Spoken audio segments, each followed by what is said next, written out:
crazy. And we are live. Hey guys, welcome to the Superherocuts podcast, where we talk about things Marvel, DC, and Star Wars. It's your boy CV Hayes, joined by Jerry, my dog. How you doing today, man?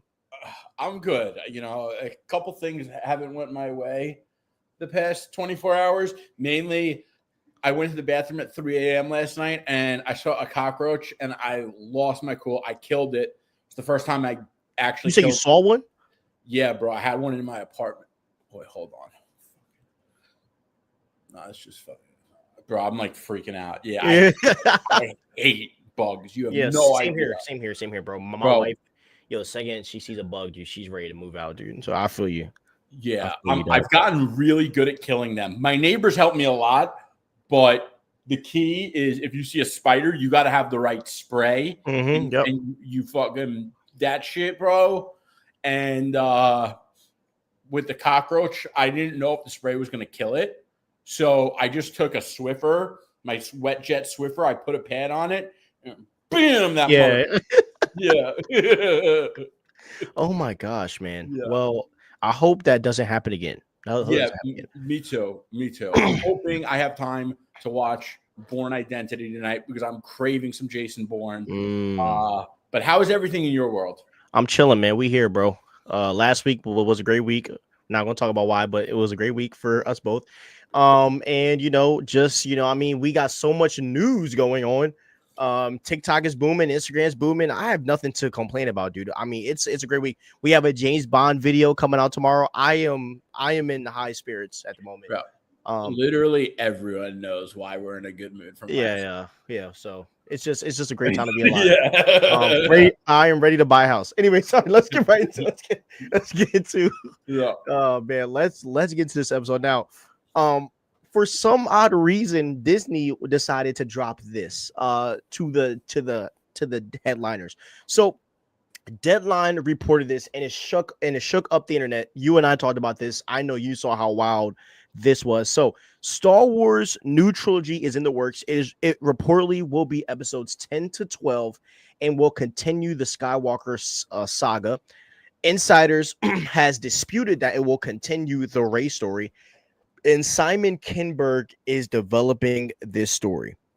Okay, so if you guys don't know who Simon Kinberg is, if you guys remember the Superhero Post podcast from like back in the day, I remember I went on a 2-hour rage by myself when X-Men Dark Phoenix dropped. Like, this is when like the podcast first came out. Like, and Simon Kinberg was, and I literally called him out for like freaking like from everything. But Simon Kinberg has worked on Logan. He's worked on all of the X-Men films. He's worked on Star Wars Rebels. This dude has been everywhere. But he doesn't have the best reputation. He also, in the same breath, worked on the Michael B. Jordan Fantastic Four film. So with Simon Kinberg, it's weird. It's kind of a hit or miss with that guy. But before I get into my emotional soapbox, Jerry, how do you feel about this new Star Wars trilogy being announced? Because there also is another detail too. And the other detail is that Daisy Ridley's Rey will reportedly be positioned as the Obi-Wan Kenobi of the new Star Wars trilogy. And when they say Obi-Wan Kenobi, my thought process is that she's going to be like the mentor and that she's going to mentee somebody that is super powerful, that is going to be, I guess, the center of the universe, and then she's going to take a step back. So how do you feel about all of that Star Wars news coming out? It's weak. It's so weak. It's so on brand for Star Wars to pick someone who is not consistent, who people have problems with. It's like almost like, what, did they get him at a budget price? I mean, they're not in the position of luxury to be making risky moves like this. I mean, look at Marvel and DC. They're starting to play it safe. Star Wars are the ones that should have been playing it safe 10 years ago.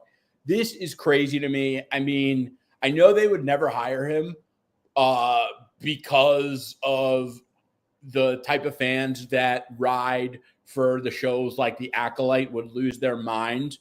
But they need someone like Joss Whedon. They need someone like that. They need someone who is good with lore, who understands what fans want. Yeah, obviously he didn't deliver on Justice League, but the dude was a powerhouse for Marvel. He's written some incredible comics, and I'm just going to say it, like, I'm tired of everyone knocking on his career. You want to knock on his personal things and how he treats people, that's another thing. And maybe they shouldn't hire him because of that. That actually kind of makes sense now that I remember all the things he was accused of. But my point is, they need someone who is battle tested. They need someone that fans are going to be like, okay, they're getting serious. Not someone who are like, oh, yeah, he made like the bad Fantastic Four movie. This is crazy to me. I don't get why they just didn't give Favreau the trilogy. Yeah, why crazy. Don't you give Favreau?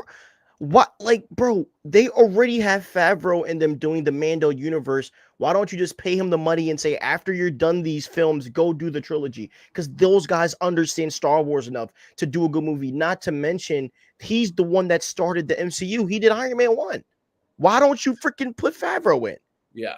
And on that note, like, you know what the Bond franchise got right when they did Casino Royale? What? You know, the Pierce Brosnan era was great. There were a lot of complaints in each movie people would say got worse and worse. However, purists will argue Tomorrow Never Dies is the best one. That's an argument for another day. But they brought back Martin Campbell, the guy who did GoldenEye, because they were like, we are doing a new era. We need someone who we know knows how to make a banger with James Bond. That's the kind of thing Star Wars needs to do when they're making a new era. Great take.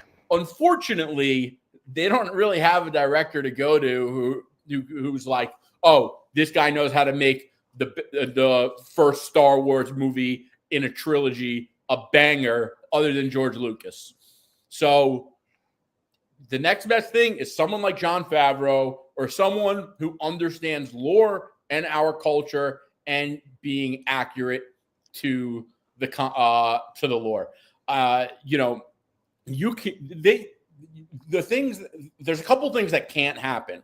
They cannot afford the obvious, this movie to be bad. They can't afford the other obvious, for this movie to come out and fans complain about another social agenda when the movie's trash. The other thing they can't complain about is that they did a bad movie. There's a social agenda that we don't like, but above all, they were disrespectful to the lore. There are people who shouldn't be alive that are in the movie, things like that. They need a guy that is battle tested in a movie that is based off of some kind of source material that is not from the movies. And Simon Klepner, he's not the guy. Yeah, Kimberger, he ain't it, bro. He ain't it. He is not it at all. And because the last trilogy was more of a egotistical fight, because J.J. Abrams did episode 7, which was promising. I loved episode 7. I did too. Yeah, and then The Last Jedi was literally just like, but like it was, but the whole point was like he was disrespecting what he did. You know what I mean? Like it was an egotistical thing of like, I'm just gonna undo everything that you've done.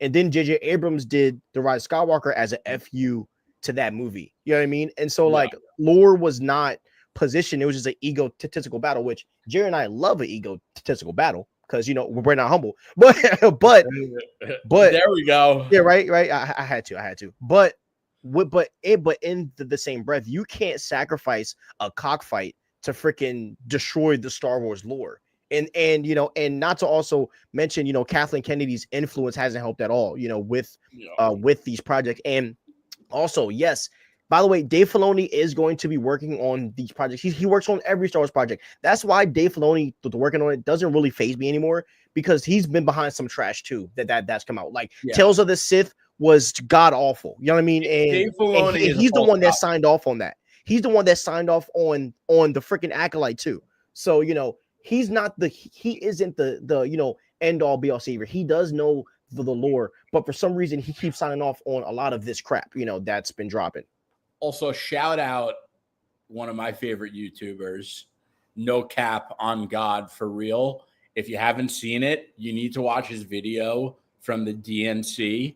There is a short clip within that video of J.J. Abrams comparing politicians and who he thinks has the bigger lightsaber. Spoiler alert, he answers the question.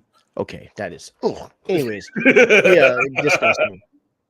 But yeah, like I just think that when it comes to Star Wars, you got to bring in someone that is like, as I said, as we've said, like a Favreau, someone that's experienced with universe. Look, DCU hired James Gunn. Why don't you just mooch off one of the MCU's directors? I mean, just being real. No, honestly, Star Wars, get your own people. Leave the MCU. The MCU is about to take us back to the promised land. Star Wars, you got to get your hands dirty. It's time, bro. I'm telling you, bro. DCU said we just going to take James Gunn from y'all real quick. You know what I mean? Like, I mean, they got to find a guy. I mean, who directed the first Avenger? Joss Whedon. I don't know if I'm pronouncing his name right. Wait, Joss Whedon did the first Avenger? I'm almost positive. I thought he only did Avengers 1. No, Joss Whedon did TFA? What? What's TFA? Captain America, the first Avenger. That's crazy. Oh, I thought you meant the first Avengers movie. Oh, I'm sorry. No, I'm sorry. Captain America, the first Avenger, like Captain America 1. Yeah. Who did that? Joe Johnston. They should get a guy like that. Yeah. He's also done Jurassic Park 3, Jumanji. That's the guy you want. That's the guy you want because he is experienced with doing major block trade films, and he also knows how to handle big characters. Like those are the kind of guys that you need to go, and really, like go for it. Some of these guys do be like some of these guys that they find. It's like, bro, Simon Kinberg's his whole resume is just question marks. Like it's either a hit or a miss. There's no in between when it comes to his catalog, bro. And Jumanji is a classic. Like that movie is magic. If you could make a movie like Jumanji, like that's a big deal. Jumanji, one of the greatest films of all time. Banger. Same here, bro. Same here. So yeah, I mean, it is just, and also, do you know who also directed a lot of Mando episodes that's really good that doesn't get enough credit for her smartness? Bryce Dallas Howard.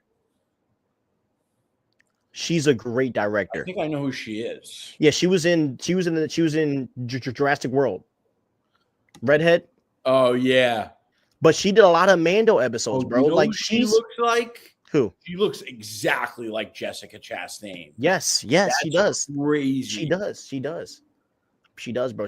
But they have people that they can pull from, And if I'm Kathleen, I'm pulling everybody from Mando, and I'm getting one of the old Marvel guys to come over and help me. That's what I would do, honestly. Yeah. But hey, man, if they want to dig their own hole, go ahead. We'll watch it. But if it's trash, we're going to say it.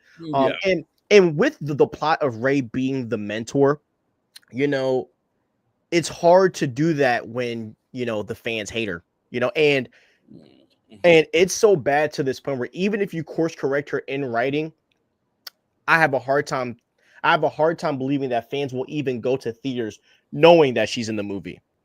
You know what's a telltale sign that something is failing and there are like serious troubles from within is when something's fans or supporters get mad at you for criticizing it. Yeah. Like, did someone throw shots at you? Yeah, someone on Threads, and I have the screenshot for anyone who doesn't believe me. I haven't posted it, but maybe I should because he deserves it. So I posted literally, and I'm going to comment it so I can put it on the screen. So it's not, this is literally word for word of what I posted on Threads. And someone told me, I want to say it as it's on the screen, so I'm not going to hold on. Yeah, go ahead.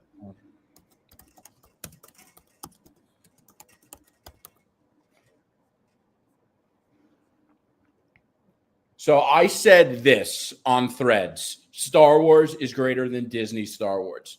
And someone said, people like you shouldn't have freedom of speech. Okay, like if your movie is so bad that, or your organization or team or whatever, because this goes deeper than movies. I think you all know what I'm talking about. But if some kind of organization, movie, whatever, has criticism and your response is to be mad at those who are criticizing it, you got a problem.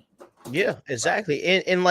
And look, there's nothing wrong with being mad because I get mad all the time. But to bring in politics, bro, that's nasty. This is a fantasy world. That's more than politics. To say you shouldn't have basic human rights. It's inhumane. It's inhumane. And it's like, bro, this is a fantasy world, bro. I mean, and like, no offense, Jerry, he won all the smoke. So if you want to throw shots, bring actual takes that he can break down and debate. We don't want to hear no politic crap, bro. That's corny. Well, I'll take your political stuff too, and I'll smoke you on that. Yeah, he will. Not me. I don't want to hear that. But one of the things my favorite emoji has become, my favorite two emojis are the one with the smoke coming out of the nose and the cigarette, because the cigarette is like, I just smoked you. Yeah. You're hilarious. I love you, dude. You're funny. So much news. James Gunn replied to oh, don't worry, bro. We're gonna talk about that. We're gonna talk about the Superman trailer. The facts, man. I'm hyped about that. John and Dave Filoni should do neutrally. We 100% agree. They should. Which one are you overall more excited for? MCU after Secret Wars with the X-Men or James Gunn DCU? For me, DCU easily. That's hard. Am I more excited for the X-Men or the DCU? That's a hard question, man. The MCU is going to have to earn some credibility post Secret Wars, okay? Yeah. Because the last time we went X-Men, though, dude. It's the X-Men, though, bro. But are they going to do X-Men right? Who are they going to cast? Which true. What are they going to do? A lot of things can go wrong there, okay? And they tried to bring in a bunch of new characters post last Avengers cycle after Endgame. Almost all of those characters have been a flop, okay? But they're also not as important as the X-Men, though. It doesn't matter. It does matter because the characters were, because I mean, even if the castings were good and the writings were good, I still don't think a lot of these characters would have stuck, to be honest. I ain't gonna hold you. I think, in my opinion, the second they veered off to side characters is when they failed. I don't really think good writing would have saved them, to be honest. Maybe not, but that's what we have to measure up where we're going. Like that's the only data we have. Yeah. And by the way, and I know we're going to talk about Sam Wilson tonight, but Sam Wilson is not like a B grade character that they threw at us post Endgame. Sam Wilson is a character that has had a masterful character development since we first saw him in Winter Soldier. Okay. So Sam Wilson should almost be the poster boy of character development in the MCU. A lot of people have been throwing a lot of shots at Sam, and I don't get why Sam Wilson is getting so much negativity, because I don't get it. Out of all the characters, he's earned the Captain America mantle. 100%. Out of all the characters, he's such a great character. I've literally loved him since Winter Soldier. Oh yeah, and I don't know how anyone wouldn't love him from Winter Soldier. Yeah, and Anthony Mackie's awesome too. I mean, he's a freaking good actor, bro. Like, he's a great actor. He seems like a solid guy. Yeah, nah, bro. He was on this news show, right? And basically, they asked him, would he cook for his girl? He said, "Daddy wants his breakfast made. I ain't cooking nothing." But he said it in his like Southern accent. He said, "Daddy wants breakfast." Anthony Mackie, funny man. I love him. All right, I think the directors did that. Did the old phase 1 and phase 3 Marvel movies will come back to the MCU permanently? If Marvel brings them back for the X-Men and Fantastic Four movies, that would be such a W move to do. I would love if they brought them back, to be honest. That'd be fire. Which Marvel characters would Daisy Ridley be perfect for? My choice is Spider-Woman. What character would Daisy Ridley be perfect in the MCU? None. We don't want what Marvel character. If Daisy Ridley was to do it, I would want her as. I don't know. Like, she would be a good Lady Sith or whatever her name is. Like, I think that's her name, Lady Sith or something. Something like that. That like she might have like 5 minutes in a movie. Yeah. She wouldn't have been a bad Valkyrie either. Yeah. Like Daisy's not a bad actress, man. It's like I don't blame Daisy for Rey. I mean, she's just an actor that gets paid to do it. I don't really blame her, but fair. And by the way, and I've said this 1,000 times. I think episode 7 established Rey as a really good character. My issue is just that they just veered off so hard, and then in my opinion, and this is the most, a lot of people don't say this. Finn is the reason why that movie was successful. 100%. And maybe Daisy Ridley would have been a better Captain Marvel. You're not wrong. Yeah. I could see that as well, but what? Star Wars messed up by sorry, go ahead. I was gonna say maybe she doesn't need to be Captain Marvel. Maybe her superpower is just being female because it's so empowering. Exactly. That the greatest role you can have, right? Yeah. but people say that it's like, yeah, it's like, dude, I get it, the empowering thing. It's just like, I don't know. You can do it in a more genuine way. That's what I'm saying. Yeah. No, but I do think, and for one, I like Captain Marvel. I wanted to see more from Captain Marvel, but I get why the character failed. Yep.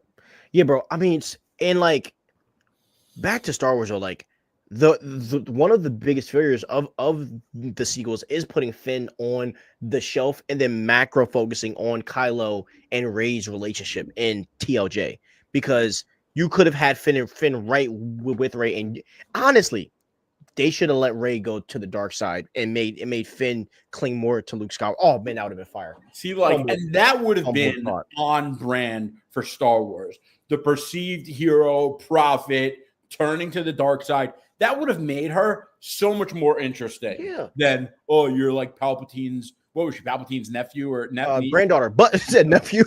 Yeah, but bro, look up. But I'm saying, but like, even if they did the Palpatine's granddaughter thing, like, it would have made sense with her going to the dark side. You know what I'm saying? And then it would have been like a reincarnation of Anakin and Palpatine, and then Finn would have been like another thing of like maybe like who knows? Like, you could have done something really special, man. And by the way, like what I've always said is that Star Wars needs to do new characters or remakes. And this, I think remakes would be the better move. And listen, no matter what Star Wars is going to do, they're going to be criticized. So they might as well take the Band-Aid off and do the remake. Because at some point, they're going to remake them. Yeah, like, I guarantee you these movies get remade. I'm not saying it's going to happen tomorrow. It could happen 20 years from now. But they're going to be remade. There's going to be a time where parents want to show the original Star Wars movies to their kids, and we're going to be so in the future that those are going to be so outdated, and the kid is going to be like, turn on, whatever the popular thing is at the time. And Disney is going to be like, yeah, we need to remake these. And there's going to be the old heads that are going to be like, oh, I see clowns on Twitter who are like, oh, you can't say you don't like, this like historic director. Whoever you tell me I can't say I don't like, I am going to say I don't like. If you tell me I can't say something, I'm going to damn say it. All right. And Star Wars movies need to be remade. And if you disagree, you are stuck in the past. You're stuck in the past. And it's because of fans like you that Lucasfilm needs to rip off the Band-Aid. Technology is going to always advance. Yeah, it will go hard. A remake will go so hard, bro. They're going to need to, and it would go so hard. Bro. And imagine someone like Sebastian Stan playing Luke Skywalker. Bro, what? You think you do a better job than Mark Hamill? Are you crazy? Facts. You spitting right now. I think what's most important for this new Star Wars trilogy is to make it where you don't need the previous movies to understand the new trilogy. You can still have the old movies canon, but you don't need it. That's why I think they should maybe boost it another 50 to 100 years and just do something whole brand new. Like and just rock out like that. The second I saw James Gunn announce Superman Brave and Lanterns, I was like, take my money, gun.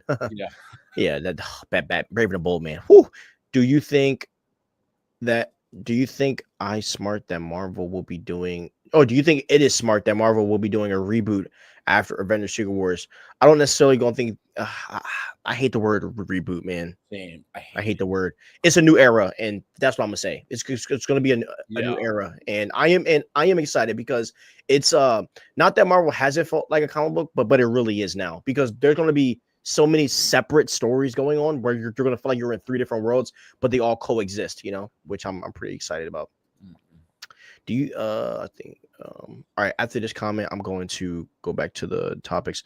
They should just go for the Caesar trilogy way. Make a character-focused prequel set thousands of years in the past with new characters looking sunny. Hey, Andre, not a bad take, bro. Not a bad take. Yeah. And welcome to the chat, Andre. Facts. Welcome, bro. That is a great take. Yeah. Soft reboot. Yeah, I mean, yeah. We'll see. We'll see what happens. All right. Now, the Penguin season finale. What a finale that was, huh?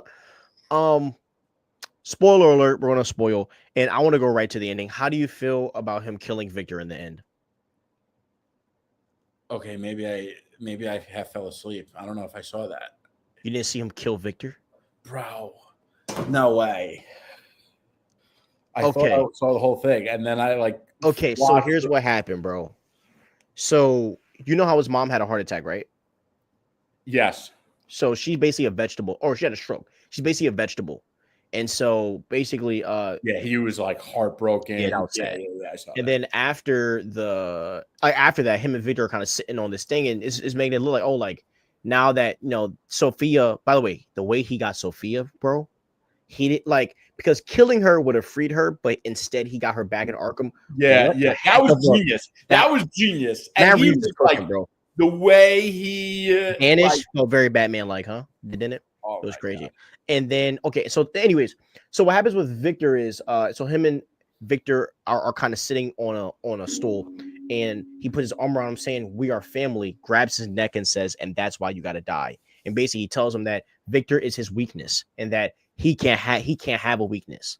And so basically he kills Victor, so he kills him and not someone else.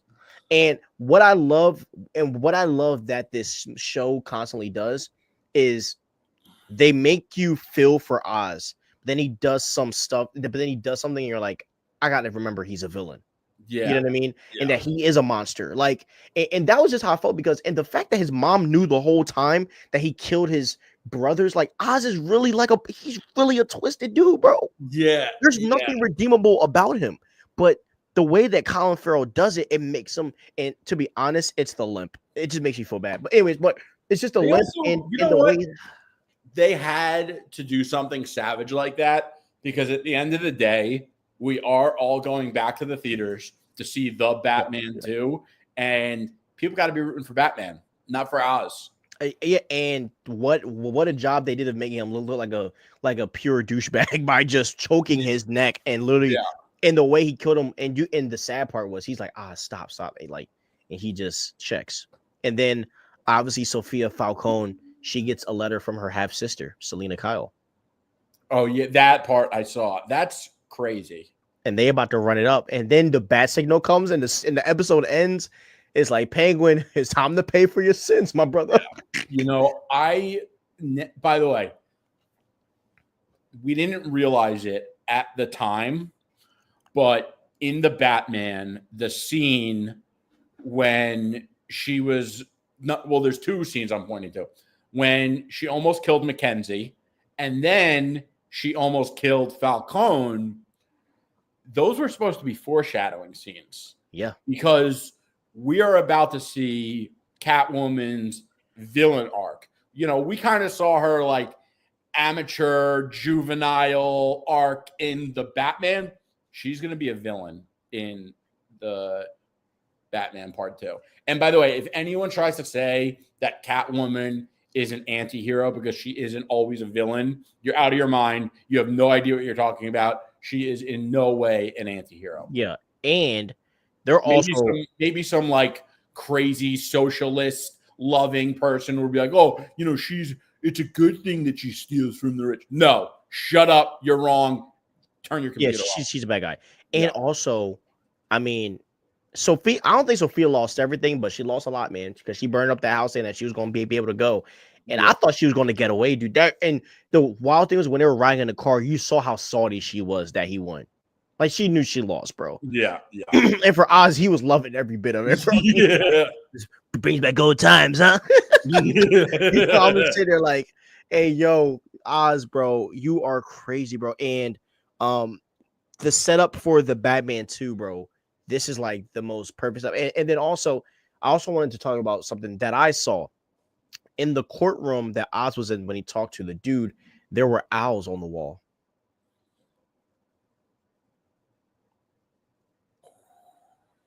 And the theory that's going around is that the mayor, the black chick, she's basically a part of. They think she's one of the leaders in the court of owls.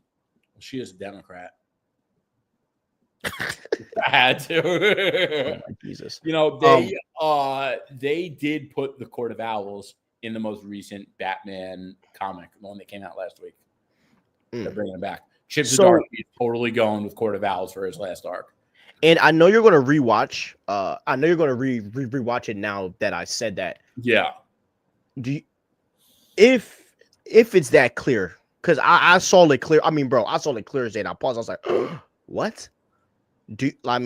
And my prediction is that at this point, they're either going to keep showing us signs to do a Court of Owls in the third Batman, or they're just going to, do Court of Owls next movie. I hope they just do it. Like, I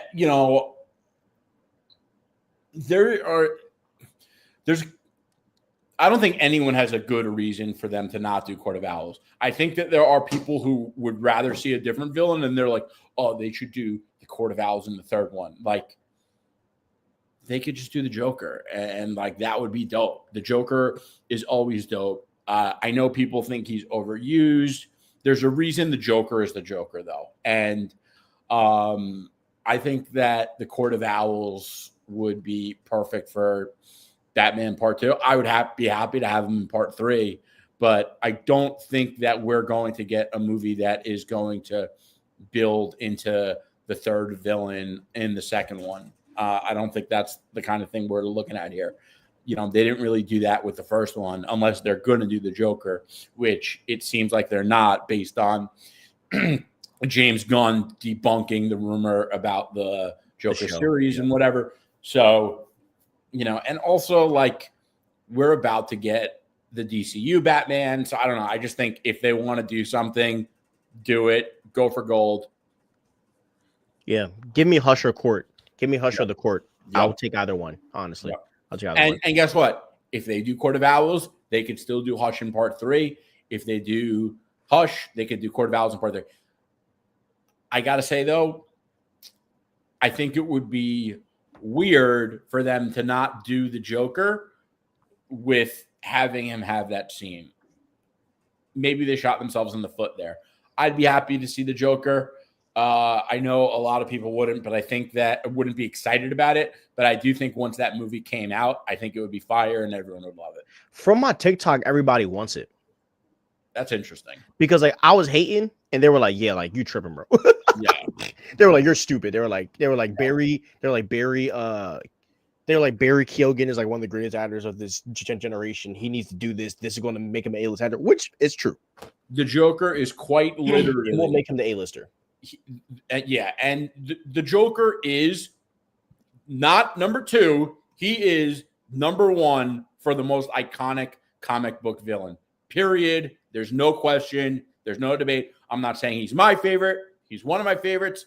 He's not my favorite. He's not even my favorite Batman villain. But when people think of a comic book character villain and they don't really know comics, they'll always know the Joker. True. Facts. Figgity facts. Okay. But okay, wait. One more thing, because we can't just leave this yet. The ending was pretty creepy when he was dancing, because the girl literally looked like the black version of his mom. It was so weird. And then you saw him talking to her like she was his mom. It was so weird, bro. Yeah. Like the ending was super creepy. So did you think that, all right, so remember when Penguin remember when they were about to chop off his mom's finger. Yeah. That, and he still I thought they were gonna do it. Bro, he still wouldn't admit it. I know. That was crazy. Like, bro, he is not, bro. He really is like a freaking douche, bro. Like, he's crazy. Yeah. And she was like, I know. He's like, he still denied it after she said, I know. He's like, Ma, you're losing your mind. You know what, though? Like, you have to be that crazy to be a winner in the way that he is. And you can make that argument for Bruce Wayne, too. You could say, like, Bruce Wayne is really crazy in a different way. But I've always been someone that believes that the crazier, the bigger the winner. Well, Bruce Wayne kind of said the same thing to Alfred in the Batman, where Alfred was questioning his motives and why he's doing this. He was like, "Dude, I don't care what happens to me." He was like, "You're not my dad. Get out of here." He kind of said the same thing. I hate when he says that to Alfred. He did it in the Dark Knight trilogy. Mm-hmm. He did it. I just because you can see it hurts him. Dude. Yeah, like, he's the guy that took you in, bro. Like, yo, if I would have smacked him across the face. old school parenting style, baby. Bow. Anyways, all right. Now, wanted to talk about this, man, because a lot of people. So Kevin Feige teased the Scarlet Witch coming back, which a lot of fans were erupting over the weekend. And Kevin Feige teased a lot of things that we're going to be talking about. And he said this: I can only say that we are excited to find out when and how the Scarlet Witch can come back. And when this topic came up, the only thing that was really going through my mind was I need her with the mutants. And Jerry, my thought process is that she's obviously going to be here for the Doom stuff in Secret Wars. It's just facts. But I do not, and obviously they're trying to do the Children's Crusade thing. Where I'm at with that, bro, is I want them to chalk that. And after Avengers, I only want to see her with Magneto and Quicksilver. That's like, I want to see her with her father. And I think with the mutants coming, you got to put her with the freaking mutants. How do you feel? Like, would you want to see her with the mutants, or do you want her on her Vision type thing? Like, where would you want to see her in the future? I'm so over the Vision thing. Like, it got annoying. Yeah, I'm not that big on Wanda. I know you're like, you love her, but I do think that she could be an asset to the mutant saga because she adds a character that people are familiar with. Yes, there's going to be a large number of X-Men that we're all familiar with, but we're going to be meeting these versions of the characters for the first time. And Wanda has been around. She's a phenomenal actress. Like, I don't not like Wanda. I just am not, like, she's not my favorite. I'm not like super hyped about her. Yeah. But I do think she's a great character. I think Elizabeth Olsen is a great actress. She's gorgeous. And I just think that having a major character that people are familiar with is a plus. The other thing, I will lose my mind if they do some Dark Phoenix stuff. Like, I'm not saying to not have Jean Grey. Obviously, you have to have her, but like, if they do Dark Phoenix, I will lose my mind. And that's what I'm saying. There's a lot of things they could do wrong with the mutant saga. So that's not Feige style, though. It's not, but you never know. So I think Feige's smart enough to do stuff that like we've never seen. And good news is we've seen a lot, but there's a ton of fire X-Men stories to pull from. So, I think Wanda could be an asset because she adds familiarity that's going to be much needed for a new class of characters within the MCU. I like the way the X-Men 97 handled Jean Grey, where she already has the Phoenix Force. It just comes and goes from time to time. Yeah. I hope that we just get that. We're like, and do it in a what if episode or something like that. Yeah, like, honestly, make it a movie. Yeah, like I would love to make it, bro, to where she already has the Phoenix Force and like that's done. I really don't want to go down that road again. 100%. And fans are not going to show up for it. 100%. They've tried it twice and failed. Yeah, exactly. And, the interesting thing here is they've also tried the Fantastic Four twice and they failed.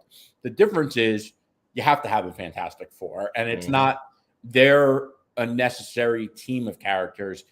You don't have to have this certain story of X-Men to tell an X-Men story. So, but my point was in joining to the Fantastic Four is like, a lot of people, myself included, look at Fantastic Four as a difficulty in Hollywood because they've never been successful at it. Yeah. They also wisely casted the Fantastic Four to be people that fans like. You know what I mean? Like, people love Pedro Pascal, Vanessa, Joseph Quinn, like Eben Moss. Like there are characters that are just liked by people. You know what I mean? You know what's crazy? Is that wait, did she die? I don't think she did die. Vanessa Kirby in Mission Impossible, but she's alive still. She's alive. She was in the teaser, I think. Yeah. Okay, and Final Reckoning comes out like right around the same time as Fantastic Four. She's going to be an A-lister after that. Oh yeah. By the way, that trailer. Well, we gotta say that for special cuts. I got to rewatch it. I watched like half of it today, and I was like, I'm saving that for the TV. Sorry, that John was crazy. Yeah. Tom Cruise. He's the one of the goats. He is my favorite actor of all time. I love Tom Cruise. But so I think that there's a future for Wanda, and I don't think it's the Vision stuff. I think you got to go with her dad, Magneto. You put her with him, and you just rock it out like that. One of the things that I think that the X-Men did perfectly, in Fox is that they made sure that there was a separate distinction between Magneto and Professor X. And there were always separate. They always had their separate teams of people. I became a Mystique fan because I knew she was always going to be with Magneto. You know what I mean? And I thought she was hot. So and comics, I hope that I hope that's like that. There are times where Magneto is an X-Men and he's a hero and he's not. Yeah. But the thing that makes Magneto unique, I shouldn't say unique, but unique compared to the rest of the X-Men is he still carries that different ideological outlook compared to all of them. And when crap hits the fan, he's never going to be the guy that is going to swallow the hard pill for humans. He is always going to put mutants above humans, where Professor X kind of is like an equalist, and Magneto is not. He is like, we are superior. They treat us like crap. I don't care what happens to them. Sometimes not only do I not care, but we need to wipe them out. This is our planet. And that is where I think that we are going to see a big divide in a good way in fandom, because I think a lot of fans are going to side with Magneto. I do. I think the thing about Magneto that I love is that, yes, savage, extreme measures, but when you think about why he's doing what he's doing, it's always like something that you kind of like do a double take in it when you think about it. The other thing here is, after last week, we had obviously a major event happen in this country. And I want to talk about how a lot of fans online were like, oh, you guys don't understand the characters that you love. And, it was just so ridiculous because Stevie and I were talking about it. These characters don't all think the same. They have different perspectives, different experiences, different ideologies, and that's what makes them so interesting. And just what we just spoke about with the X-Men is a great example. Civil War is another great example. But that is such a, if you think that all these characters have the same beliefs and ideologies, it's you who doesn't understand what you are watching, reading, and whatever.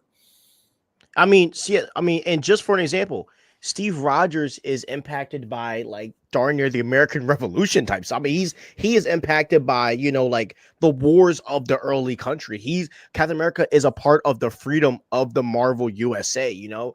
Magneto is affected by the Holocaust, you know, and you know, Black Panther is a product of a lot of things. Like he like Black Panther, it was a product of racism. He was a product of seeing slavery happen, and him saying we're going to shut our walls down because I don't want that to happen to us. Like there are a bunch of different ideologies that play into what makes the character. Think about Red Skull. Red Skull is like basically a superhero Hitler. You know what I mean? Yeah. And like but that's the creativity. Super villain. Exactly. And the creativity of Marvel is they look at what's happening in the world and they say, okay, we're gonna tweak that because we don't want to offend. You know what I mean? And they make these characters into symbols. And the reality is, some of these guys are symbols of terror, and some of these guys are symbols of hope. And then you have a middle ground to where I understand what they're doing. At the same time, we got to look at these casualties, and that's where I think Magneto lies. Where it's like I understand you in some ways. You're right. Like X-Men 97, like he was right in some of those things, but it's the conclusion that we don't agree with. And that's the interesting thing. Like there are a lot of times where someone's diagnoses of a problem may be correct, but their solution is incorrect. Exactly. And it's important to be able to make that distinction.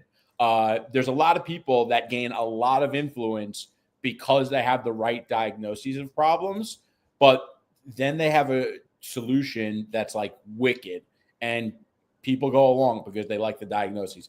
The other thing here is Captain America is a red-blooded American, okay? And a lot of you who are claiming him should actually go read some Captain America comics. Yeah, because he's a savage, bro. I promise you, he's not on the side a lot of you seem to think he is. Yeah, exactly. And in my opinion, I think he holds up American ideals and values better than any character in comics, period. If you want a character to look up to and look to for a moral compass and, you know, your own values, it's Captain America. Yeah, and he has to because he's an old school dude. You know what I mean? Yeah. But that's not racist. That's not bad. That's not whatever. That's the essence of the character, right? And here you have a Jew and a black guy telling you that we agree with those viewpoints and ideologies. 100%, because that is what makes characters tick. And then in the same breath, we have a guy like Kal-El who comes from another planet who doesn't have any of our ideals. You know, I mean, he was raised on Kansas, and you know his father and mother. Say he doesn't have our ideals. No, I'm saying like coming into the planet, like okay, like as a baby, he doesn't know anything. But then he gets raised by Jonathan and his mama, and then he becomes a guy that does things in his words, the American way, right? So, you know, like there's a lot of different scenarios, but the thing that people have to understand, and it's the same thing with Captain America, right? Like these are the politics of their world, not our world. We can't implant our own stuff into their world. You know what I mean? And so that's just how I feel, man. Like I feel like we have to be very careful with, you know, putting our own politics and convictions onto films and movies, because even though directors do it, which Jerry and I both think is very unethical in some ways, because a lot of it isn't neutral. But you know, there has to be a level of, you know, character ideology playing a factor, because that's why me and Jerry love Magneto and Professor X, because Professor X, in my opinion, I think he allows too much, and Magneto doesn't allow anything. You know, like, but that's what makes it work. And Magneto, like, that's the thing, is a lot of times his diagnoses of the problem is accurate, but his solutions are a little too extreme. Mm-hmm. So when people say Magneto was right, I think they're saying he's right in his diagnoses, not the solution. Exactly. And by the way, do you know how boring comics would be if all of these people had these characters had the same ideology? But for some of you to like come on the internet and be like, you don't understand these characters. They all side with us, and you're bad people. Like, you sound naive. You sound like a douchebag. You sound egotistical. And, like, maybe the message to take last week was the country kind of rejected that ideology. So, yeah. No, well, it isn't even just that, but there is beauty in differences. Like I think like we have to look at the beauty in different ideologies and different things coming together, and that's what and in my opinion, that's what makes the comics better. Yeah. Like, bro, think about just Batman and Selena Kyle having a conversation. Like, that's awesome. Or him and Talia al Ghul, when Talia's like, just kill these people. They've taken everything from you, and Batman's like, I can't kill them because I will be just like that. Like, that's the beauty of ideology, man. Yeah. And people miss how beautiful, you know what I mean, that is in comics and movies. And I listen to people like politically on all sides of the spectrum. And I know people who won't do that. They're like, oh, I don't like him because I don't agree with him. Like, that's part of the problem. Yeah, exactly. So, all right. Now, MCU Miles Morales. If you don't know about Miles Morales, Jerry and I love Miles. Whoever says that he's not Spider-Man, just shut up. I hate when Get out of here. Yeah, it gets me so mad. Literally is Spider-Man, and you're a jerk for not accepting it. Period. Facts.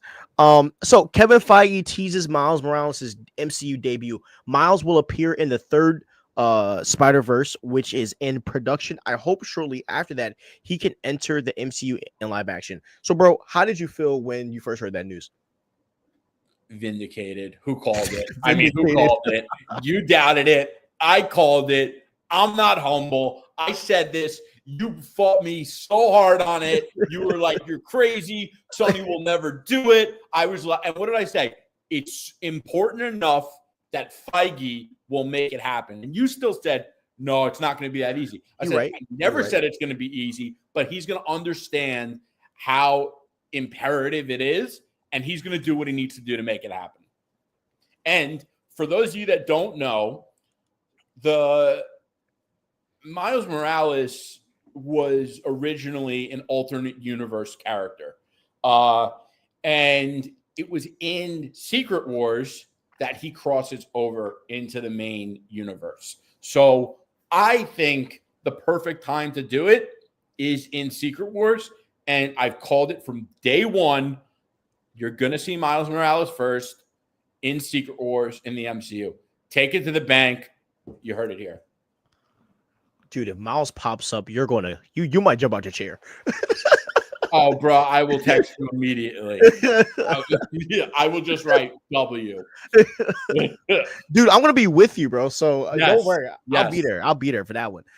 Yeah, bro. So, I mean, as much as I hated on it, this did get me excited because someone like you and I both know Kevin Feige, or not know, but we know how his patterns are. And, you know, Den of Nerds calls him Suge Knight. Wait, who does he call Suge Knight? He calls Kevin Feige Suge Knight. That's hilarious. And basically, like, we all know that Kevin Feige doesn't just talk out of his butt. You know what I mean? And if you know the history about how Sony tried to pull Tom Holland from, you know, MCU, you know, for him to say that, it means that there's some really promising conversation going on. And I also read this on Threads. They were saying like Sony ending Venom is really showing that they might be just wanting to go all in on the MCU because Venom is a profitable project for them, and for them to pull it, you know, it shows that, you know, they might be ready to move on to other things. So them putting Miles in the MCU, I think, is the best decision, and fans are going to love it, and the fandom is going to be better for it. So big 100%. Big W's. And you know, I also would love to see like both. I want to see both.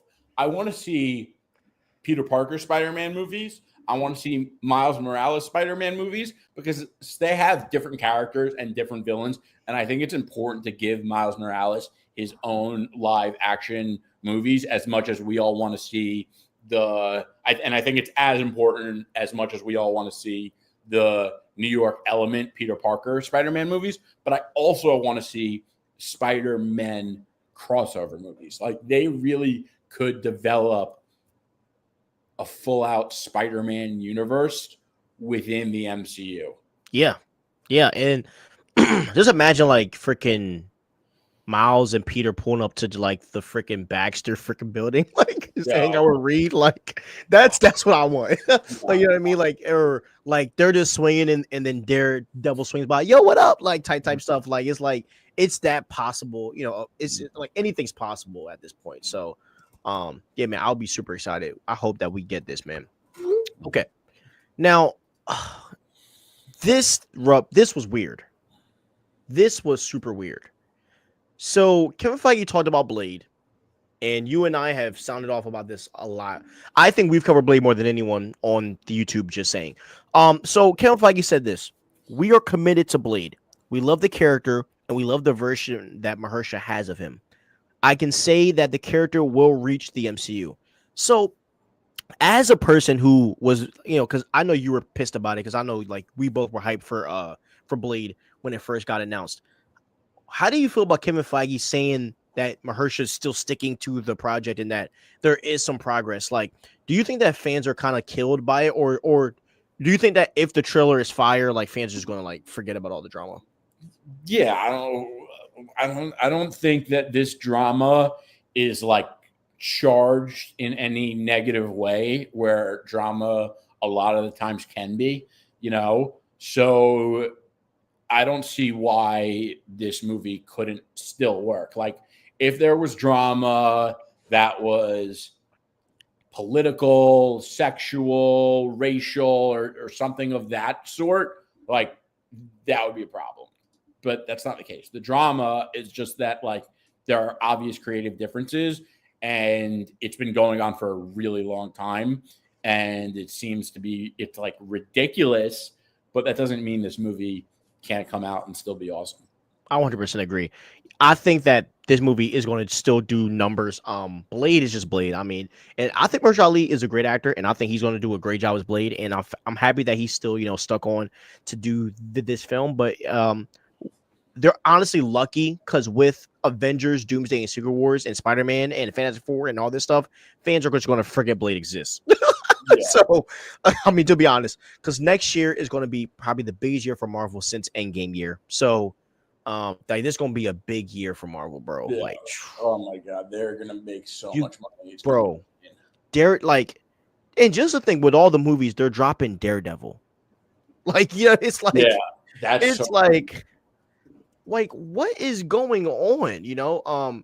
So yeah, bro, they are cooking. So yeah, I mean, Blade's going to hit regardless. That's just the facts of it. So I ain't reaching. Also, the other thing about Blade that's going to be interesting is we are going to see MCU action with a damn sword. Like, that is going to be sick. And I always say guns are better than swords, and I'm saying that, so that means something, bro. Also, I mean, even the guns that Blade has too are super cool, bro. Like, Blade is just a cool character in general, bro. Like, yeah, he's so awesome. He's so awesome.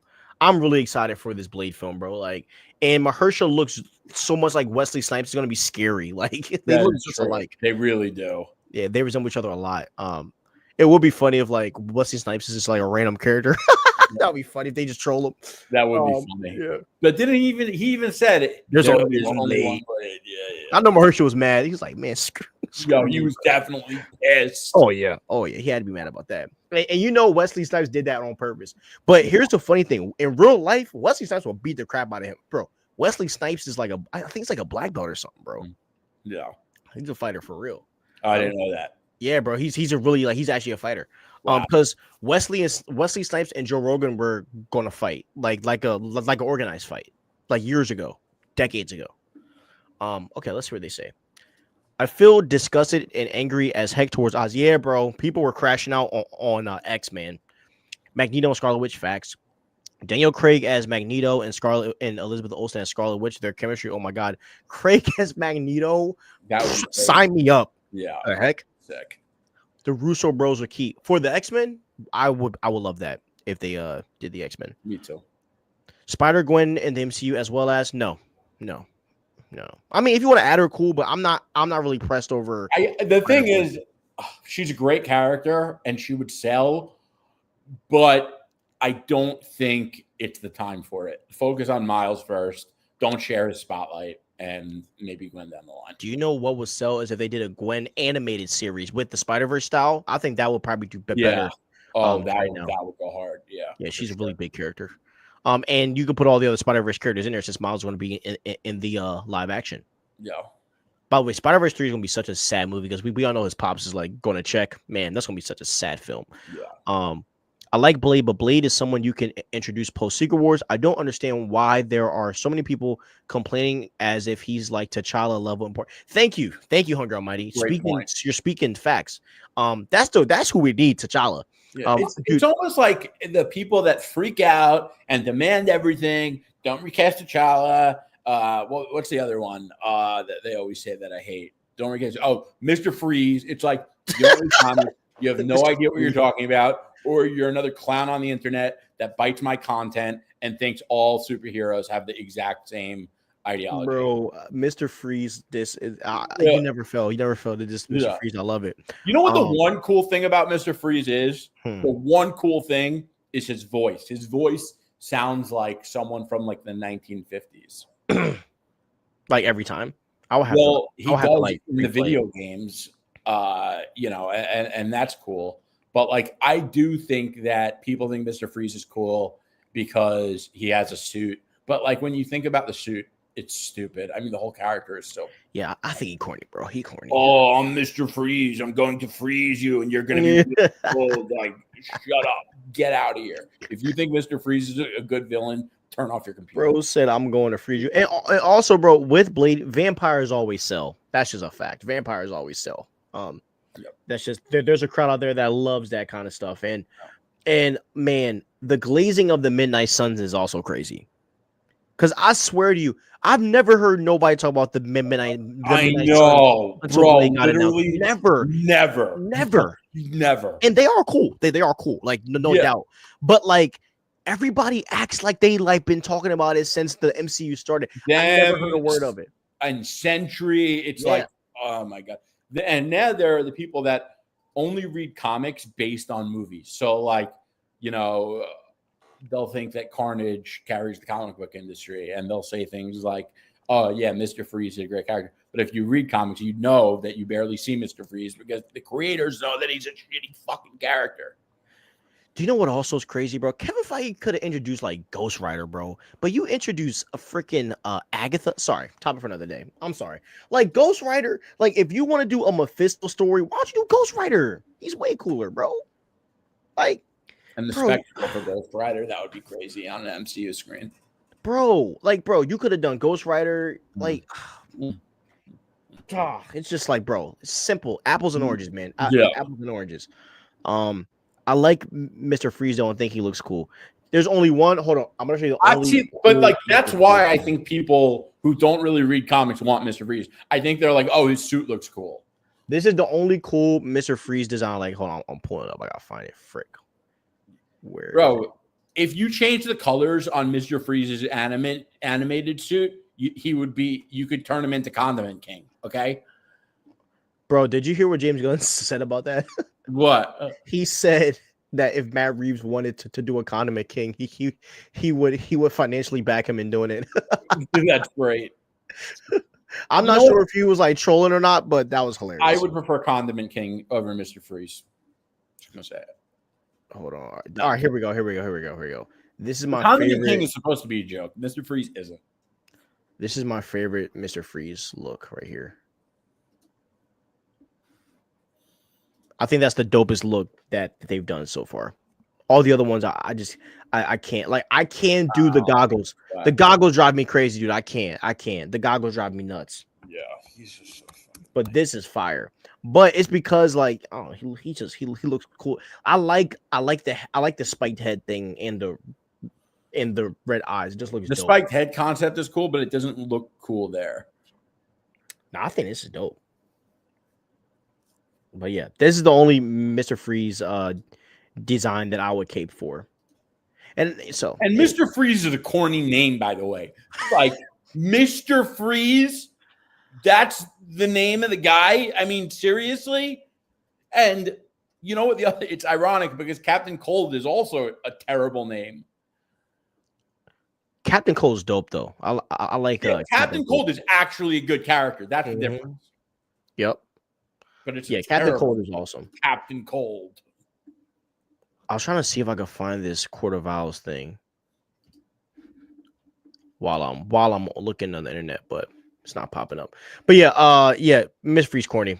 But I do agree, Miss Freeze not important of a villain. See, exactly that version of he's freaking awesome, bro. Miss Freeze is awesome. Okay. Next, you think Mr. Freeze is awesome?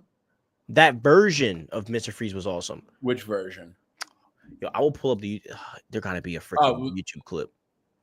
It's fine. It's too late. I'm already searching it. Okay.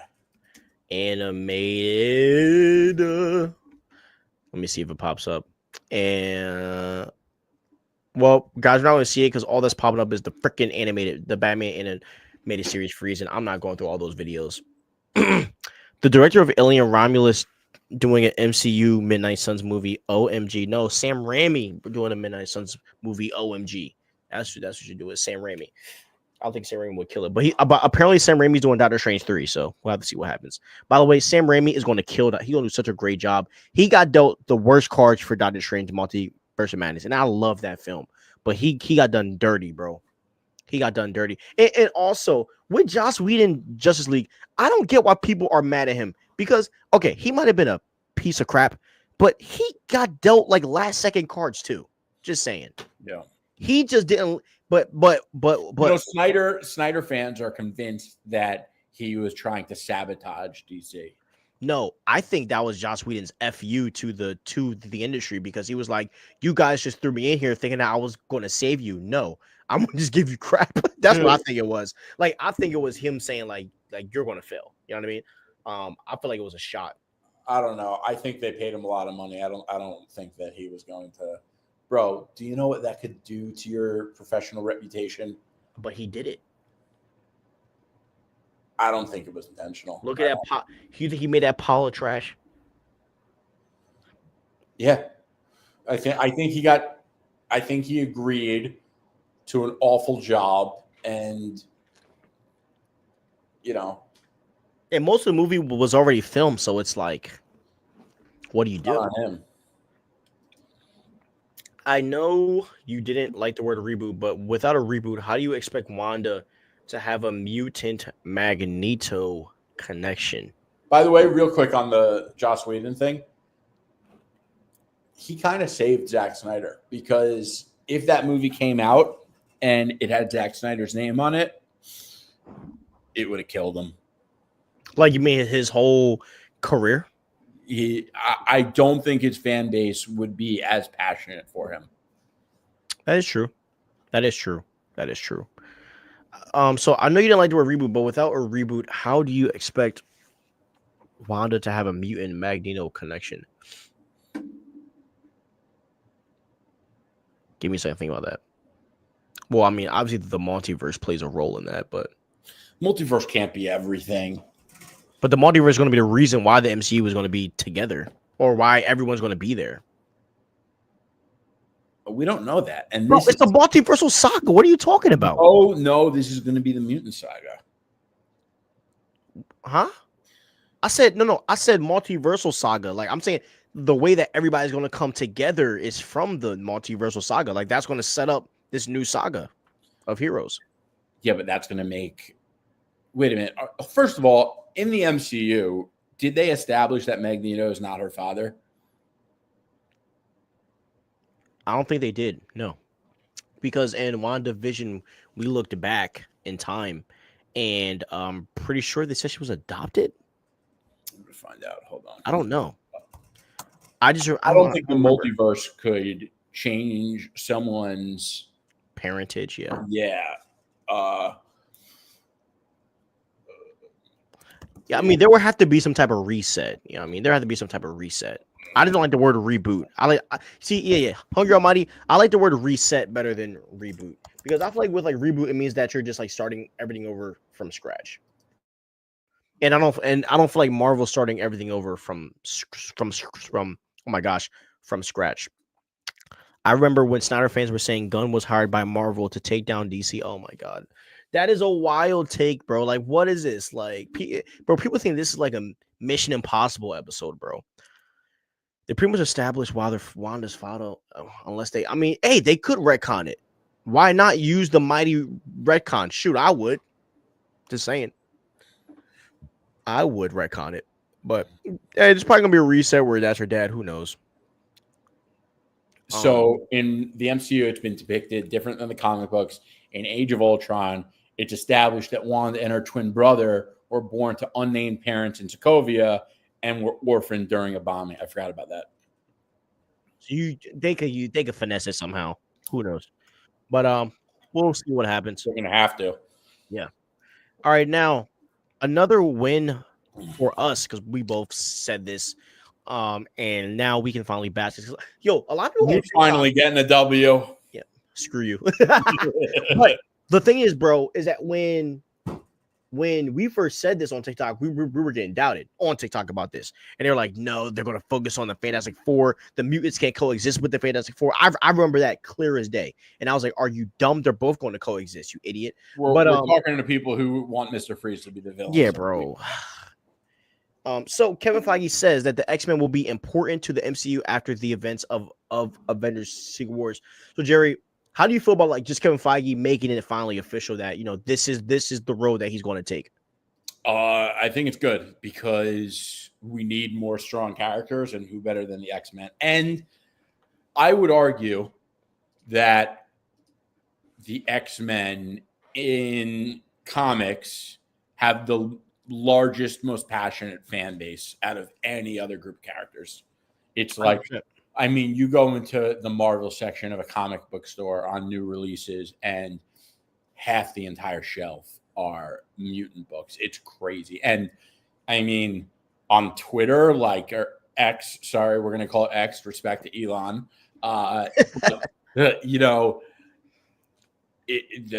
They go so hard for X-Men. It is crazy. And I am starting to really have a newfound love for X-Men comics lately, I gotta say, especially with this new run by Jed McKay. It's incredible. I gotta catch up on it. I read the first 2 issues, but I need to like catch up. Yeah, dude, it's like really good. Basically, sorry, there are like people who found a way to activate a mutant gene in humans who weren't born mutants. Yeah. And Magneto was like, and I get that this is like kind of symbolic for another thing that we have in society right now. And I'm not even gonna get into it, but you're gonna know right away. Magneto was like, I don't care how they became mutants. They're mutants. They are our people.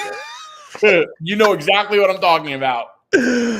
Oh, that's savage and risky. Wow, that's a savage and risky thing to do.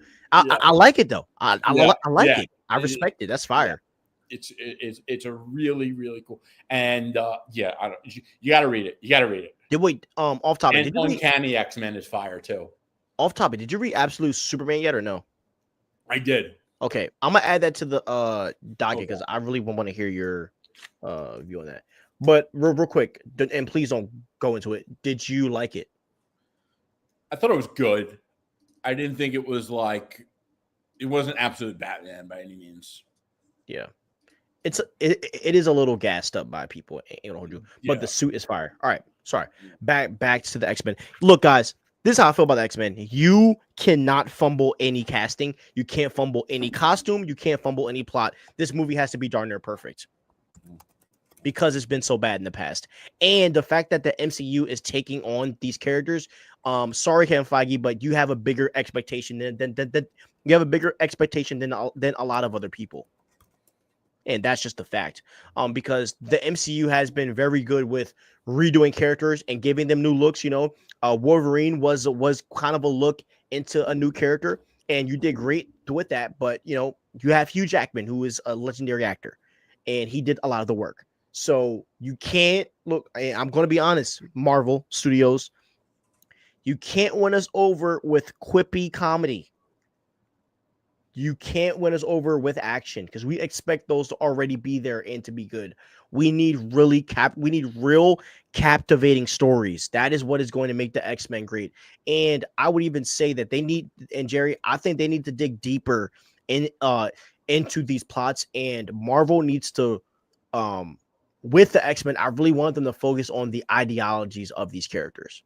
I think that's where the X-Men comics are at their best, when ideologies are being questioned. Yeah, I mean, yeah, it makes it like super interesting, and even in a small way, like that was part of the very first movie, Iron Man. Like, yeah, it was, if my weapons are getting in the wrong hands, I'm not selling them. Captain America, obviously, with, Civil War, X-Men, I mean, the list goes on. And, Batman versus Superman, the Zack Snyder one. So I think that's what makes a lot of these movies and stories so interesting and so special. And like, I don't know. I can't believe people are like, oh yeah, all these characters are ours.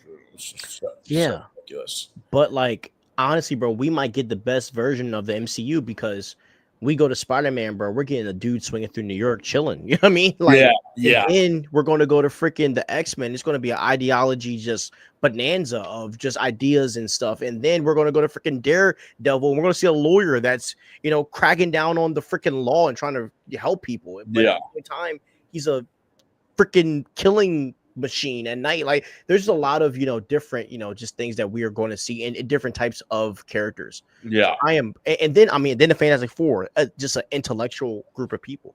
Like, bro, we are in for a treat. If it works, we are in for a treat.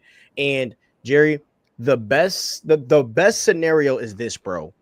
The DCU and the MCU are both eating. That's the best scenario.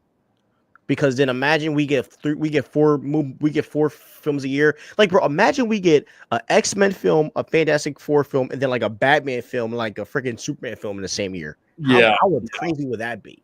That would be so sick. Okay, let's read some chats here. Oh yeah, Jared, read this. Read that chat. He said, I remember Snyder fans were saying Gunn was hired by Marvel to take down DC. People are crazy, bro. People are insane, bro. People are so insane. Like, that's so stupid. How do you get through life if you have thoughts like this? Seriously. That is a crazy take. Yeah. Like, do you think James is going to waste his time to take down DC? Like, what do you think Marvel would pay for someone to go to DC to take down DC? Yeah, bro. Do you Bob really Iger don't care? And guess what? Marvel, no matter what happens, Marvel still get yes, they're going to compete with DC, but they still are selling movies to a bunch of people who want to see a bunch of superhero movies who they know are going to go to see Marvel and DC. So, yeah, bro. Bro, Disney could drop a Moana movie and recoup all of their losses. Yeah. Just being real, they could. I mean, it's possible. Like, it doesn't matter. Do Cyclops justice? Agreed, bro. Cyclops cannot be done bad. Fox screw Cyclops. Yes, they did. The casting was perfect though. What is that guy that played Cyclops? All right, let me see. Cyclops. Who played Cyclops in X-Men? James Marsden. Yeah, James Marsden was such a good casting, but they made Cyclops like a whiny boy who was obsessed over his girlfriend. And they just kept playing it over and over and over and over. do Cyclops justice. Wolverine is a must. Get away from Dark Phoenix and make sure most of the team are family members. Are familiar members. Yes. Hungry Almighty.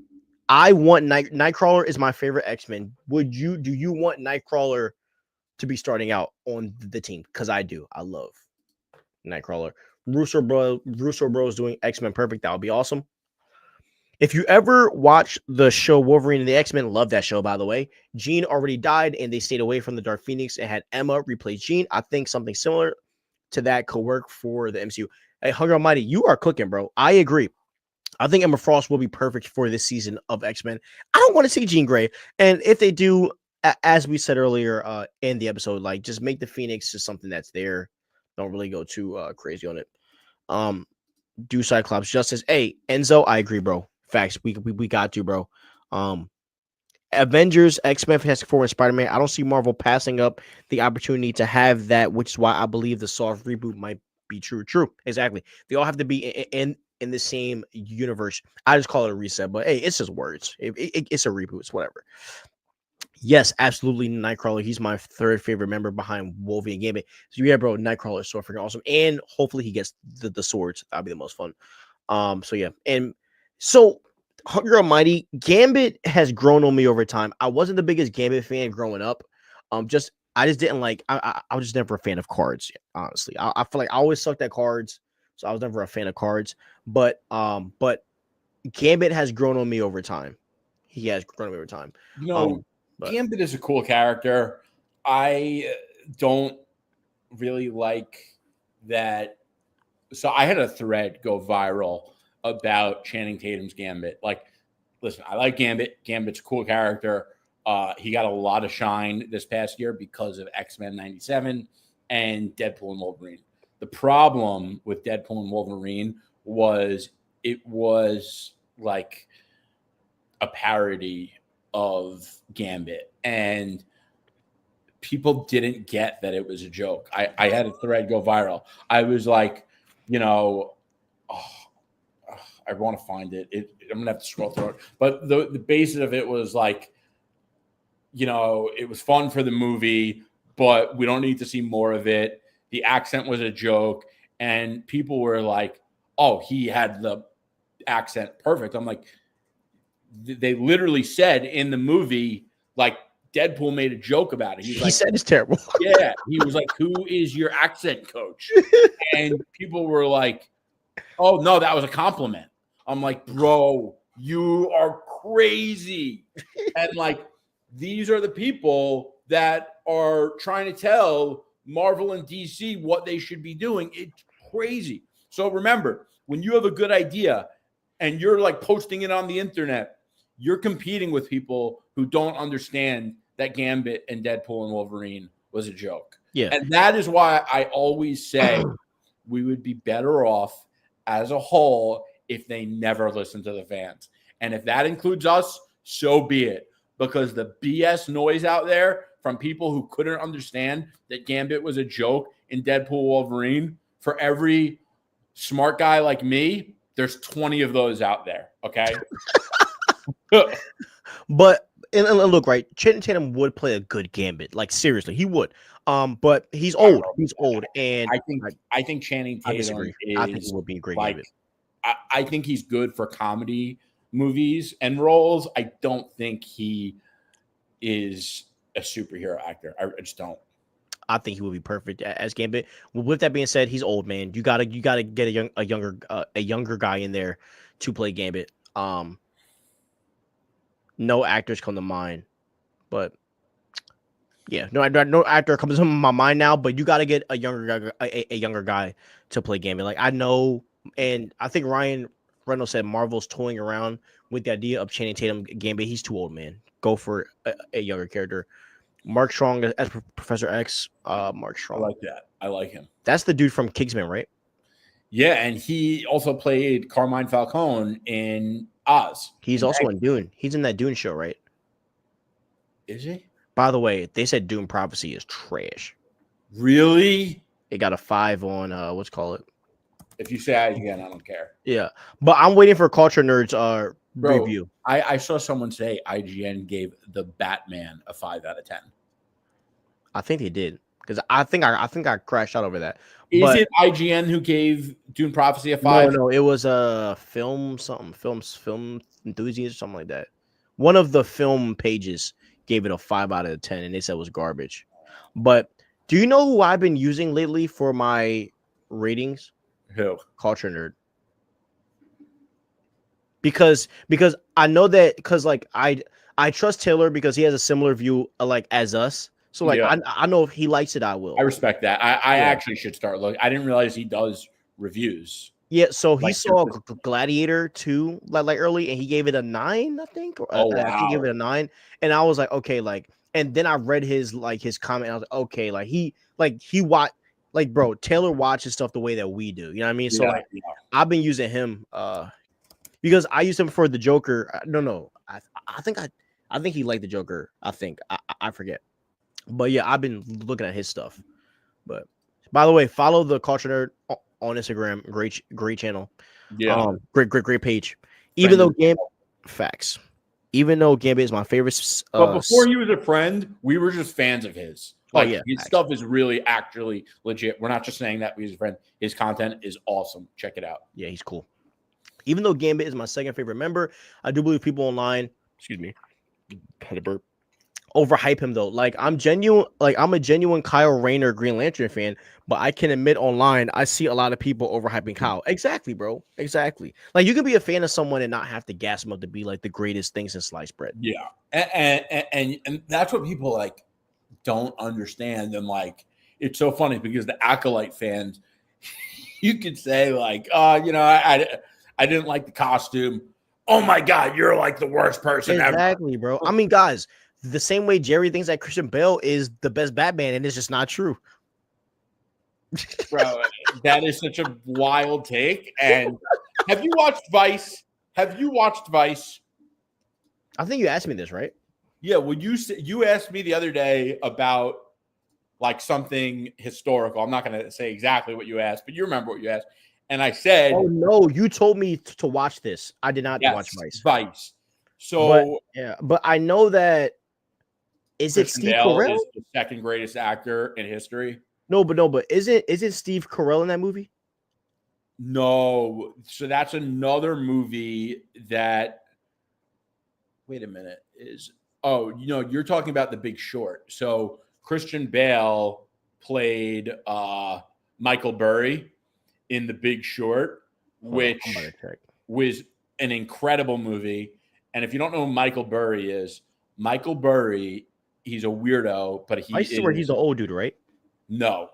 So Michael Burry is the guy that predicted the housing market crash in 2008. And he basically was like, he went to all the big banks and he's like, I want to show you this because I want to short the housing market. And they all laughed at him. And if you don't know what a short is, it is you're betting against something. So like in stocks, if you're betting against the stock and you're betting on it going down, you basically buy options.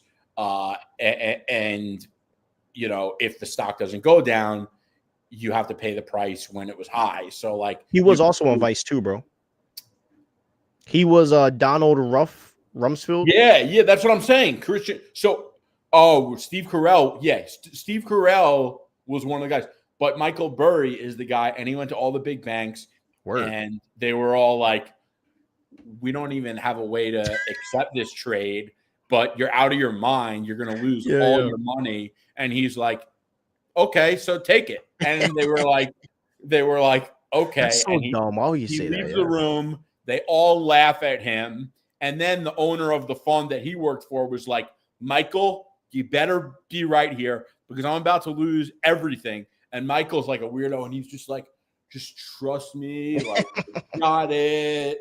And lo and behold, Michael Burry became a billionaire and no one else saw it coming.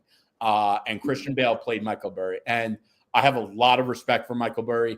I think he's a genius. I mean, he is a genius. I don't think he is. He is. He is the only one that predicted the housing market crash. He was right, made billions, and,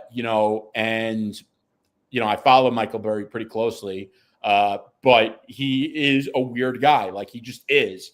And Christian Bale is the only actor that could have done that role and given it justice.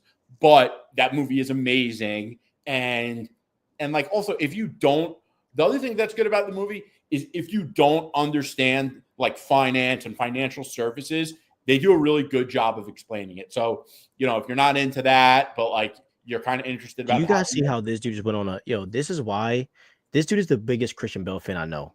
Like this dude is really the biggest Christian Bale fan I know, bro. That's crazy. But then if you watch Vice, he plays Dick Cheney. And I get it. Everyone hates Dick Cheney. It's Hollywood, so they hate Dick Cheney too. But Christian Bale plays Dick Cheney, and he does it so well. And I just there's only one actor I could think of that is better than Christian Bale, and that's Leo DiCaprio. But Christian Bale is my favorite actor. Okay, all right. I'm just trolling you. Captain America: Brave New World has finally won over the people. So Captain America: Brave New World dropped like kind of like a last trailer, I guess you can say, like last full trailer, and we finally got an actual look at the Red Hulk. I'm probably gonna pull that. I'm probably gonna pull that up on the screen. But Jerry, how did you like that last trailer of Brave New World? I loved it. I think this movie looks so good, and finally, people are like, this movie looks great. Like, we've been saying this movie's going to be fire from day one, but it seems like most people have joined the bandwagon. And then there are people who seem to be hating on the movie for two very unfair reasons. 100%.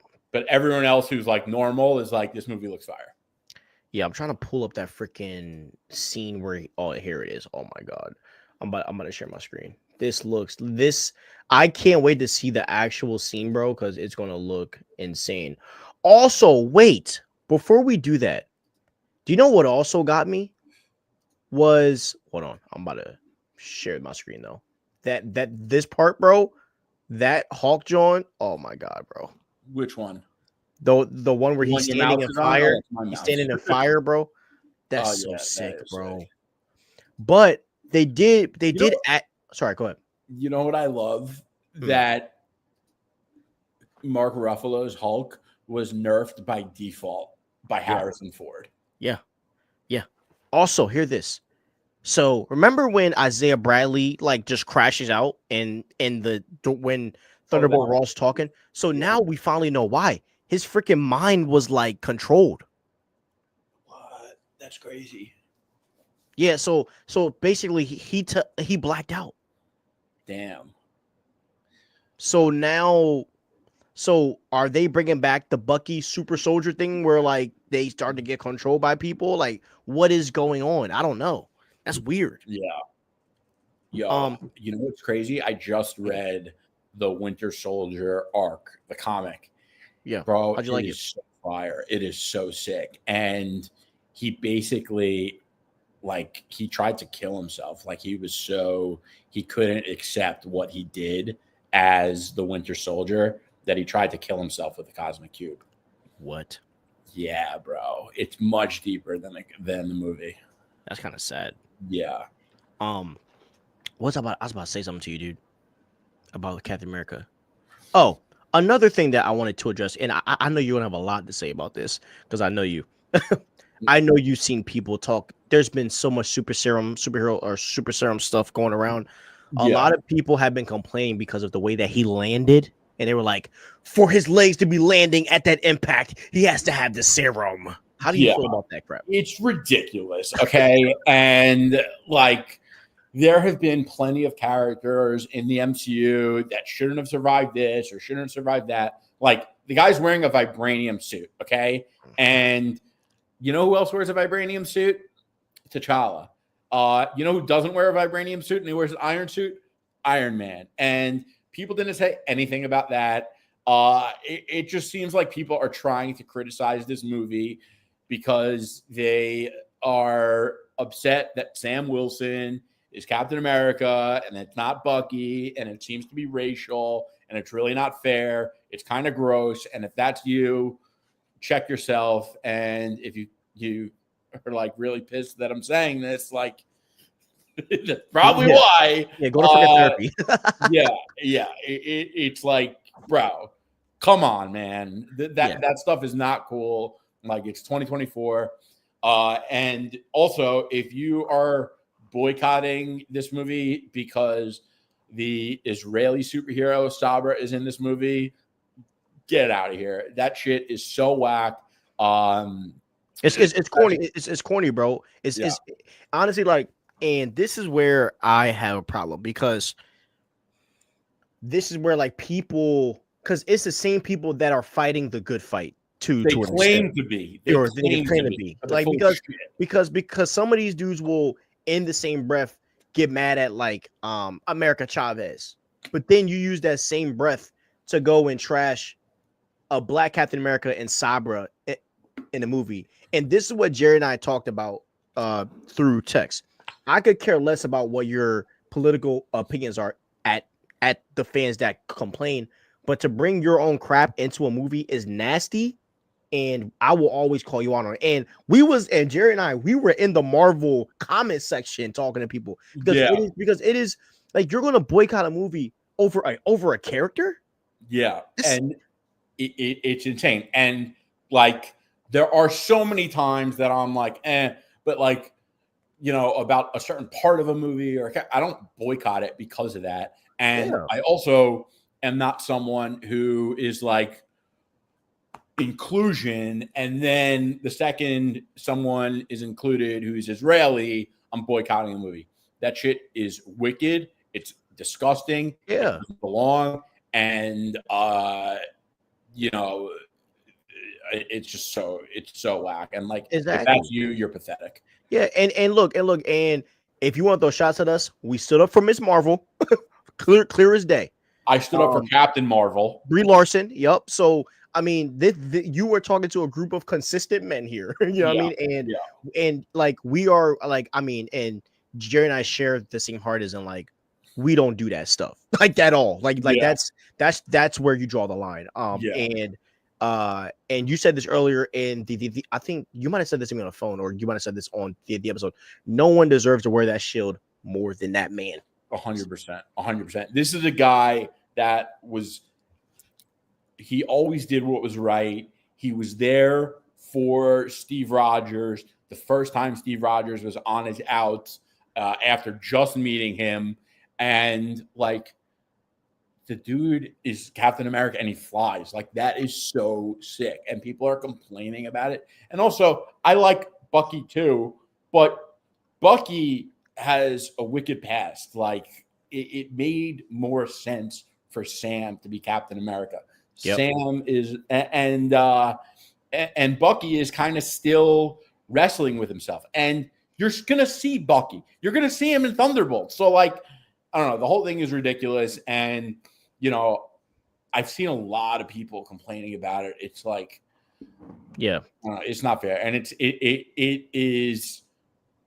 the same kind of bullshit as the people who are like, Miles Morales is not Spider-Man. He actually is Spider-Man. Yeah. And Sam Wilson actually is Captain America. Race doesn't make somebody a hero, bro. The only characters where race matters is Black Panther. Yeah. Let's be real. That might be one of the only characters where race in Storm. Like certain characters that come from different descents. Like, you know what I mean? Like, okay, I will concede that. But like, bro, the comics, this is a comic, and look, bro, and the thing that these are the people that fight for comic book accuracy.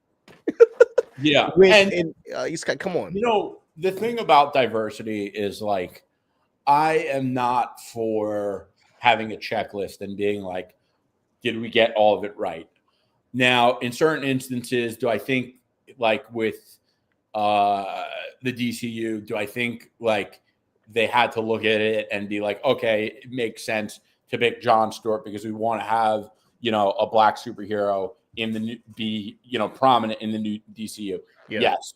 But I also kind of agree with what Jerry Seinfeld said when someone like he was doing a comedy show or some kind of interview or whatever, but he was on a stage in some kind of auditorium or theater or whatever.